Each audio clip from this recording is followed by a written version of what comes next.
നമസ്കാരം. ഇന്ന് നമുക്ക് ഇമ്മ്യൂണിറ്റിനെ കുറിച്ച് സംസാരിക്കാം.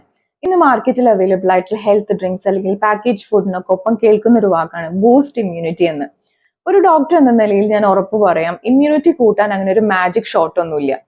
ഈ പറയുന്ന ഹെൽത്ത് ഡ്രിങ്ക്സ് പലപ്പോഴും നമ്മുടെ ഷോപ്പിംഗ് ലിസ്റ്റിൽ ഉണ്ടാവും. എന്നാൽ പറയുന്ന പോലെ യഥാർത്ഥത്തിൽ ഇത് നിങ്ങളുടെ കുട്ടിക്ക് നല്ലതാണോ?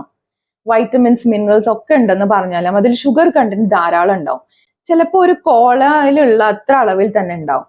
ചെറുപ്പത്തിലെ തന്നെ അത്രയും അധിക അളവിൽ ഷുഗർ കുട്ടിയുടെ അകത്തേക്ക് ചെന്ന് കഴിഞ്ഞാൽ ഒബേസിറ്റി, ദന്തരോഗങ്ങൾ, ഏർലി ഓൺസെറ്റ് ഓഫ് ഡയബറ്റീസ് ഒക്കെ ഉണ്ടാവാനുള്ള ചാൻസസ് ഉണ്ട്. അത് മാത്രമല്ല, കുട്ടിയുടെ കോൺസെൻട്രേഷനെ പോലും ബാധിക്കും. അപ്പൊ ശരിക്കും ഇവരൊന്നും അത്ര ഇമ്മ്യൂണിറ്റി ബൂസ്റ്റിംഗ് ചാമ്പ്യൻസ് അല്ല അല്ലെ? അപ്പൊ നമ്മുടെ കുട്ടികൾക്ക് ശരിക്കും ഇമ്മ്യൂണിറ്റി ബൂസ്റ്റ് ചെയ്യാൻ എന്താണ് ചെയ്യേണ്ടത്?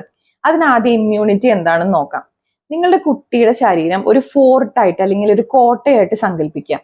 പുറത്തുനിന്നുള്ള വൈറസ്, ബാക്ടീരിയ പോലുള്ള അക്രമകാരികളെ എപ്പോഴും ഫൈറ്റ് ചെയ്യുന്ന സോൾജേഴ്സ് ആണ് നമ്മുടെ ഇമ്മ്യൂൺ സിസ്റ്റം. ഈ സോൾജേഴ്സിന് നല്ല സ്ട്രോങ് ആയിട്ടിരിക്കണം, അതുപോലെ തന്നെ നല്ല കാര്യക്ഷമതയോടുകൂടി വർക്ക് ചെയ്യണമെങ്കിൽ അതിന് നമ്മൾ കുറച്ച് കാര്യങ്ങൾ ചെയ്യണം.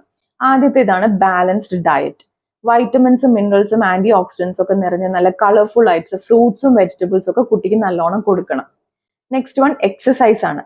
കുട്ടികൾ നല്ല പോലെ ഓടിയും ചാടിയൊക്കെ കളിക്കണം. ഇത് ബ്ലഡ് സർക്കുലേഷൻ കൂട്ടാനും ഇമ്മ്യൂൺ സെൽസ് നല്ല പോലെ ബോഡിയിൽ എല്ലായിടത്തേക്കും സർക്കുലേറ്റ് ചെയ്യാനൊക്കെ സഹായിക്കും. അടുത്തതാണ് ഉറക്കം. നിങ്ങളുടെ കുട്ടിക്ക് ശരിയായ തോതിൽ ഉറക്കം കിട്ടുന്നുണ്ടെങ്കിൽ അത് physical, mental, emotional, social development സഹായിക്കും. Next one is hygiene.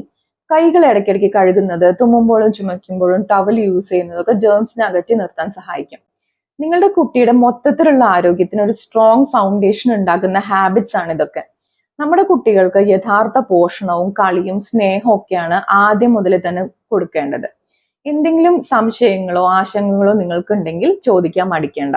നന്ദി.